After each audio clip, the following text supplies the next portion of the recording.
मेरे प्यारे छात्रों, सृजन क्लासेस के इस वीडियो लेक्चर में आप सभी का बहुत बहुत स्वागत है। अभी हम लोग मानव नेत्र और रंग बिरंगा संसार चैप्टर के अंतर्गत आज 5वां वीडियो लेक्चर पढ़ेंगे, जिसमें से हमने लास्ट दिन आप लोगों को स्पेक्ट्रम के बारे में बताया था या वर्णपट। तो वर्णपट के बारे में क्या बताया था कि जब प्रकाश की किरणें किसी प्रिज्म में प्रवेश करती है तो वह 7 वर्णों में विभक्त हो जाती है, 7 अवयवी वर्णों में विभक्त हो जाती है। तो फिर उस वर्ण को क्या किया जाता है, एक पर्दे पर प्राप्त किया जाता है। तो उसी पर्दे को हम लोग कहते हैं वर्णपट। क्या कहते हैं? वर्णपट। अब वर्णपट के प्रकार पर डिस्कस कर रहे हैं। वर्णपट 2 प्रकार के होते हैं। वर्णपट 2 प्रकार के होते हैं, शुद्ध वर्णपट और अशुद्ध वर्णपट। तो शुद्ध वर्णपट में क्या होगा कि जो वह 7 प्रकाश का 7 रंग जो होंगे, जो विभक्त होंगे, वह बिल्कुल अच्छे से स्पष्ट रूप से दिखाई देंगे वर्णपट पर। और अशुद्ध वर्णपट में क्या होंगे कि जो 7 वर्ण होंगे पर्दे पर प्राप्त होंगे, वह एक दूसरे पर आच्छादित होंगे, एक दूसरे पर टच किए हुए रहेंगे। मतलब उससे आपको स्पष्ट रूप से दिखाई नहीं पड़ेगा कि वह कौन सा वर्ण, मतलब वर्ण तो पता चलेगा लेकिन वह मिला हुआ मिक्स रूप में पता चलेगा। तो यानी एक दूसरे पर वर्ण जो है आच्छादित तो होते हैं, एक दूसरे से बिल्कुल टच में रहते हैं, तो वो क्लियर दिखाई नहीं पड़ता है। तो ये था वर्णपट के प्रकार। चलिए एक बार डिस्कस कर लेते हैं। वर्णपट के प्रकार, शुद्ध वर्णपट और अशुद्ध वर्णपट। 2 प्रकार के। शुद्ध वर्णपट वह वर्णपट जिस पर प्रकाश के सभी रंग या जिस पर प्राप्त सभी रंग स्पष्ट रूप से दिखाई पड़ते हैं, उसे शुद्ध वर्णपट कहा जाता है।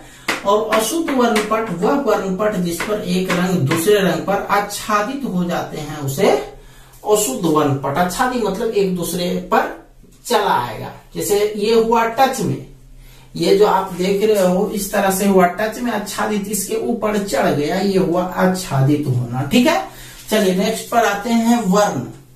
वर्ण का मतलब रंग होता है, कलर होता है। वर्ण का मतलब जाति यहां पर मत समझिएगा, फिजिक्स में वर्ण का मतलब रंग से होता है। तो वर्ण जो है 3 प्रकार का होता है। वैसे मुख्यतः 2 प्रकार का ही होता है, बट वर्ण का 3 प्रकार हो गया। एक प्राथमिक वर्ण, द्वितीयक वर्ण और पूरक वर्ण। प्राथमिक वर्ण फिक्स है। 3 प्राथमिक वर्ण होते हैं। कौन कौन होते हैं? लाल, नीला और हरा रंग को प्राथमिक वर्ण कहा जाता है। लाल, नीला और हरा, इसको क्या कहा जाता है? प्राथमिक वर्ण कहा जाता है। अब दूसरा डेफिनेशन है द्वितीयक वर्ण। तो द्वितीयक वर्ण जो होता है, कोई 2 प्राथमिक वर्ण को मिलाने पर, कोई 2 प्राथमिक वर्ण को मिलाने पर जो वर्ण प्राप्त होता है उसी को कहते हैं द्वितीयक वर्ण। क्या कहते हैं? द्वितीयक वर्ण। तो द्वितीयक वर्ण के अंतर्गत जो आता है पीला, मैजेंटा और श्याम, ये 3 रंग होता है, पीला, मैजेंटा और श्याम, PMS। तो इसको जो है बोला जाता है द्वितीयक वर्ण। याद रखिएगा, PMS, पीला, मैजेंटा और श्याम। ठीक है, ये तीनों हो गया कौन सा वर्ण? ये हो गया द्वितीयक वर्ण। अब द्वितीयक वर्ण किनके कॉम्पोजिशन से बनता है वो हमने लिख दिया है। एक है लाल और हरा, लाल और हरा मिलकर के पीला बनता है। दूसरा है लाल और नीला बनके मैजेंटा बनता है, और नीला और हरा मिलकर के सियान बनता है। ये आप याद रखिएगा, लाल और हरा मिलकर के पीला, लाल और नीला मिलके मैजेंटा, और नीला और हरा मिलकर के सियान, जिसको पिकॉक नीला भी कहा जाता है। पिकॉक का मतलब मोर होता है। मोर का देखे होंगे नीला, थोड़ा सा गाढ़ा टाइप का नीला होता है, तो वो होता है पिकॉक नीला भी बोलते हैं सियान को। तीसरा है पूरक वर्ण। तो पूरक वर्ण होता है जिन वर्णों को मिलने से सफेद वर्ण यानी उजला वर्ण प्राप्त होता है। जब वर्णों को मिलाने पर उजला वर्ण प्राप्त हो जाए, तो जो वर्ण को मिलाने पर उजला वर्ण मिलेगा, उन सब वर्णों को एक साथ जो है वह पूरक वर्ण कहा जाएगा। तो देखो ये पूरक वर्ण कैसे होता है। तो 3 प्राथमिक वर्ण जो है उसको मिलाने पर हमेशा सफेद वर्ण का निर्माण होता है, ये चीज याद रखिएगा। अतः सफेद वर्ण के लिए लाल, हरा और पीला पूरक वर्ण होगा। उसी प्रकार मतलब ये चीज हमेशा ध्यान में आप लोग रखिएगा कि ये जो लाल, हरा और नीला ये प्राथमिक वर्ण है। तीनों प्राथमिक वर्ण को मिलाने पर हम लोगों को पूरक वर्ण प्राप्त यानी उजला वर्ण प्राप्त होता है। तो उजला वर्ण के लिए हमको क्या क्या चाहिए? लाल चाहिए, नीला चाहिए और हरा चाहिए। अब जरा सा द्वितीयक वर्ण पर विचार करते हैं। मान लिया जाए ये पीला वर्ण ले लिए, तो पीला ले लिए तो पीला का मतलब लाल और हरा तो मिल गया, तो इसमें जरूरत कौन सी का हुआ? नीला का। तो इसका मतलब पीला और नीला एक दूसरे का कौन सा वर्ण है? एक दूसरे का पूरक वर्ण है, पीला और नीला। उसी तरह से यदि कहेंगे हम मैजेंटा चुनते हैं, तो मैजेंटा का मतलब हो गया लाल और नीला। तो लाल और नीला जब हुआ तो बचा क्या चीज? लाल और नीला जब ले लिए तो बचा आपका हरा।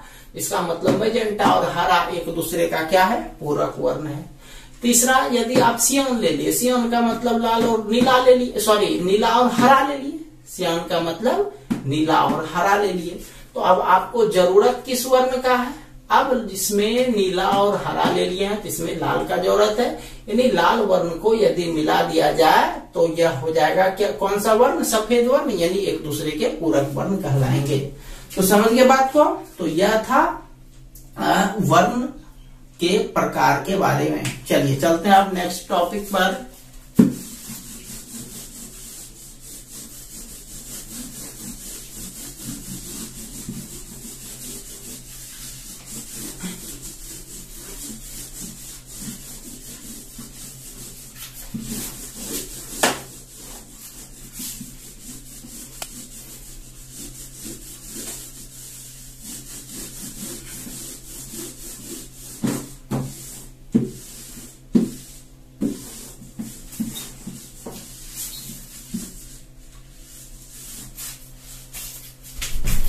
चलते हैं नेक्स्ट क्वेश्चन पर, जिसमें एक प्रयोग किया गया है कि प्रयोग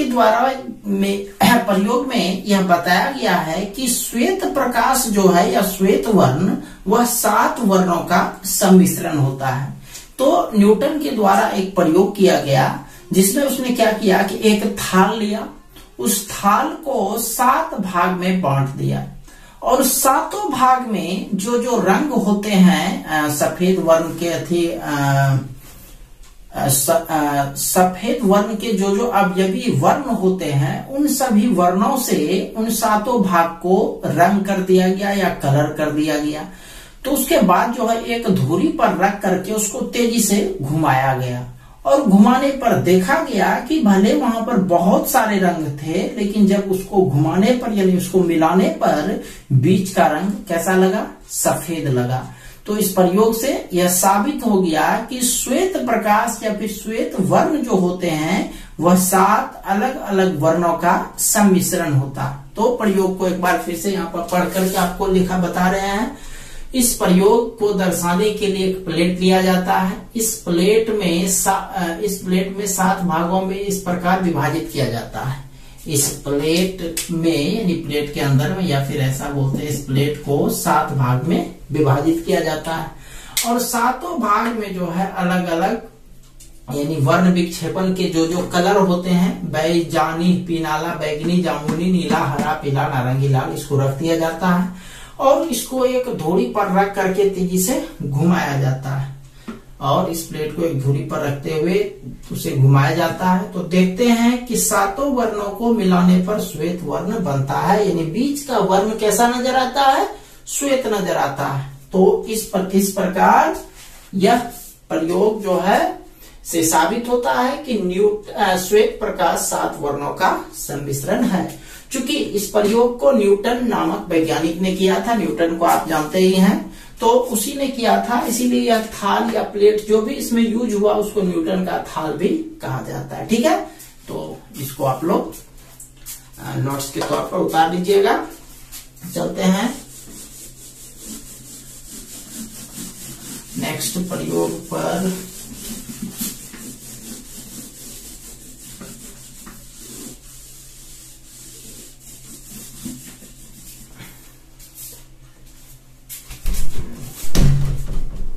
चलिए अब उसी टाइप का एक और प्रयोग पर चलते हैं, जिसमें हमने पिछले प्रयोग में क्या दर्शाया था कि 7 वर्णों के मिलने पर श्वेत प्रकाश का निर्माण होता है, ये हमने दर्शाया था।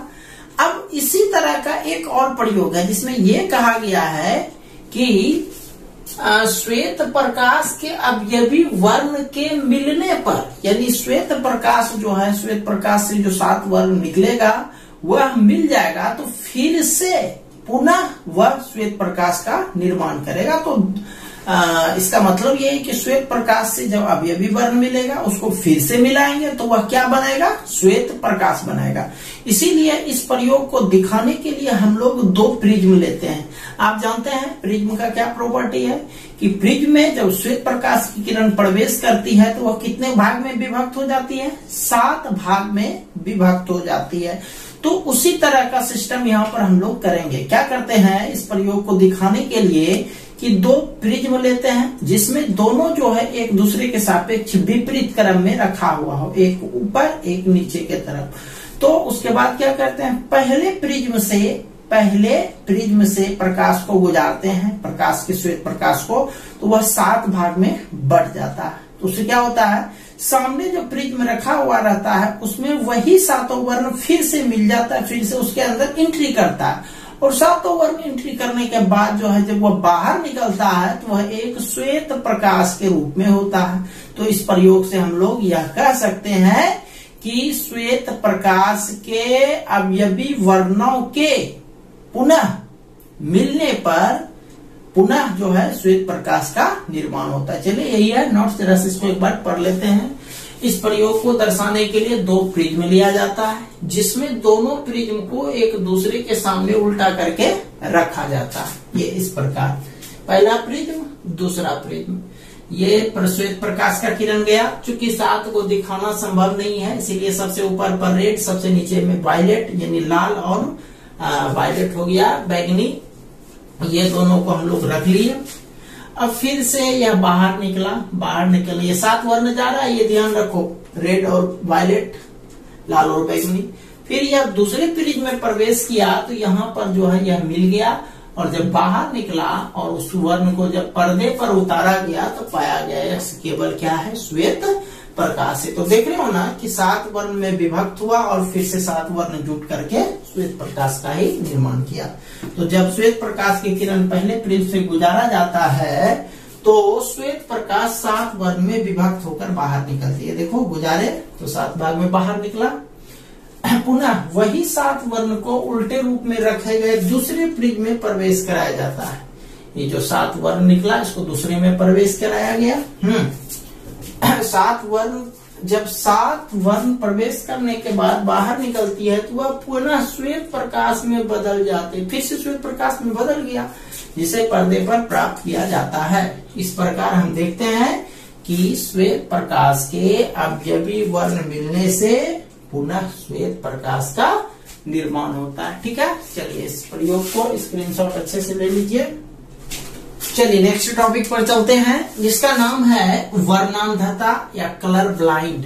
तो देखिए वर्णांधता क्या होता है, आप लोगों को जब नेत्र शुरू किया गया था तो नेत्र में एक दृक् तंत्रिका के बारे में डिस्कस किया गया था। दृक् तंत्रिका, तो दृक् तंत्रिका का संबंध जो है क्षर और तंतु से होता है। तो दृक् तंत्रिका जो है वह 2 प्रकार का होता है, एक हो गया क्षर और दूसरा हो गया शंकु। उसका संबंध मस्तिष्क से होता है, मतलब किसी चीज को देखने की अनुभूति होना उसी चीज से संभव हो पाता है। किसी वस्तु के रंग रूप को देखने की जो अनुभूति होती है उसी क्षर और शंकु के कारण होता है। तो हमारे नेत्र में यदि कुछ शंकु तंत्रिकाएं गायब हो जाए तो उससे होता क्या है, हम लोग कुछ कलर को अच्छे से नहीं देख पाते हैं, जिस स्थिति को हम लोग कलर ब्लाइंडनेस या वर्णांधता कहते हैं। तो कुछ मनुष्य ऐसे होते हैं जिनके आंख की रेटिना में कुछ शंकु नहीं होते हैं, जिसके कारण वे कुछ रंगों को नहीं देख पाते हैं। तो ऐसे रोग को वर्णांधता कहते हैं और ऐसे मनुष्य को वर्णांध कहते हैं। कुछ रंग का मतलब यहाँ पर लाल हरा से है, क्योंकि आप जानते हैं कि लाल और हरा यह जो है बहुत ही महत्वपूर्ण रंग है, हमारे प्राथमिक रंग में से एक है, और यदि इसको देखने में परेशानी होगी तो बहुत प्रॉब्लम हो सकता है।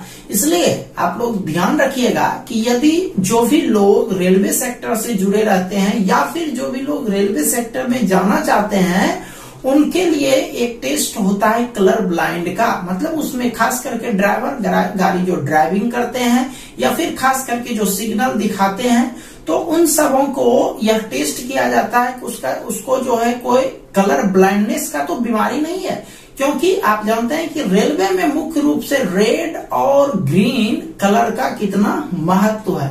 मान लिया जब वह लाल के बदला यदि हरा सिग्नल उसको दिख गया तो बहुत परेशानी हो सकती है। इसलिए रेलवे में खास करके जब कैंडिडेट्स को भर्ती किया जाता है तो उनको जो है ब्लाइंड टेस्ट जरूर लिया जाता है। खैर, ये हो गया कलर ब्लाइंडनेस।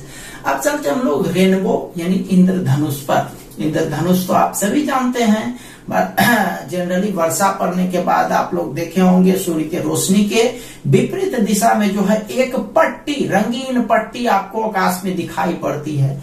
तो इंद्रधनुष भी एक प्रकार का पट्टी ही है, स्पेक्ट्रम यानी एक पर्दे के तरह होता है इस तरह का। और इंद्रधनुष जो है वह हमेशा सूर्य के विपरीत दिशा में बनता है, सूर्य के विपरीत दिशा में बनता है। वर्षा पड़ने के बाद जो बूंदे होती है उस पर जब सूर्य की रोशनी पड़ती है तो वहां पर 3 घटनाएं होती है। प्रकाश का अपवर्तन, चूंकि सूर्य की रोशनी जब गुजरती है वहां से तो एक माध्यम से यानी पानी और हवा 2 माध्यम होता है, तो उनसे गुजरती है, तो वहां पर एक घटना अपवर्तन की होती है, एक घटना पूर्ण आंतरिक परावर्तन की होती है और एक घटना विक्षेपण यानी 7 वर्ग में विभाजित होने की। तो 3 प्रकार के घटना के संयुक्त प्रभाव से यह स्पेक्ट्रम तैयार होता है। कौन कौन सा घटना? प्रकाश के अपवर्तन, प्रकाश के पूर्णांतरिक परावर्तन और विक्षेपण।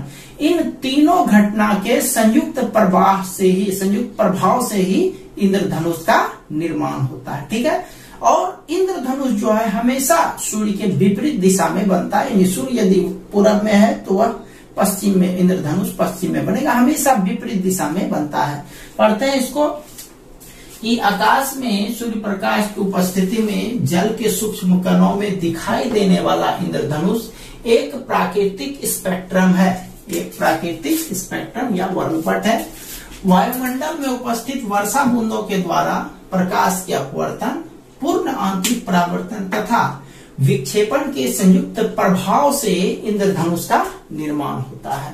तो यहाँ पर आपको हम 3 घटना बताए, एक अपवर्तन, एक पूर्णांतरिक परावर्तन और एक विक्षेपण। इसके संयुक्त प्रभाव से ही इंद्रधनुष का निर्माण होता है।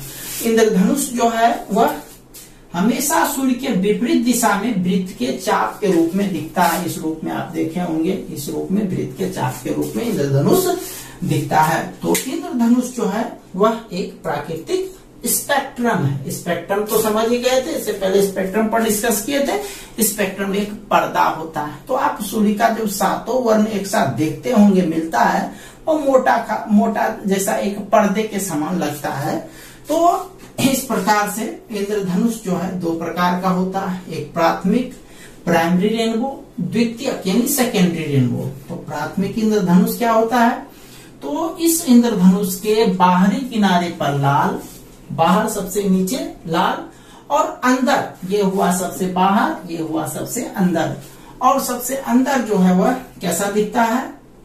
सबसे अंदर बैंगनी दिखता है, सबसे किनारे पर बैंगनी दिखता है। यह इंद्रधनुष काफी मनमोहक होता है तथा ज्यादा देर तक टिकता है। यानी प्राथमिक इंद्रधनुष में जो बाहरी किनारे पर होता है वह लाल और आंतरिक किनारे पर बैंगनी, ये कलर होता है, ये याद रखिएगा, और यह ज्यादा देर तक टिकता भी है। दूसरा है सेकेंडरी इंद्रधनुष यानी द्वितीय के इंद्रधनुष। यह इंद्रधनुष बाहरी किनारे पर बैंगनी, ठीक इसका उल्टा, प्राथमिक में बाहरी किनारे पर लाल दिखता था और इसमें प्राथमिक किनारे पर बैंगनी दिखता है, तथा आंतरिक किनारे पर लाल दिखता है। यह मलिन होता है तथा यह जल्द ही गायब हो जाता है। समझ गए बात को? तो यह था इंद्रधनुष के बारे में। तो आज इतना ही रहने देते हैं हम लोग। कल के क्लास में कल जो क्लास होगा इस चैप्टर का अंतिम क्लास होगा, जिसमें कुछ सवाल और कुछ डेफिनेशंस बचे हुए हैं और कुछ न्यूमेरिकल्स पर भी कल हम लोग चर्चा करेंगे। ठीक है, तो मिलते हैं हम लोग कल एक नए वीडियो लेक्चर के साथ। तब तक के लिए आप सभी का बहुत बहुत धन्यवाद।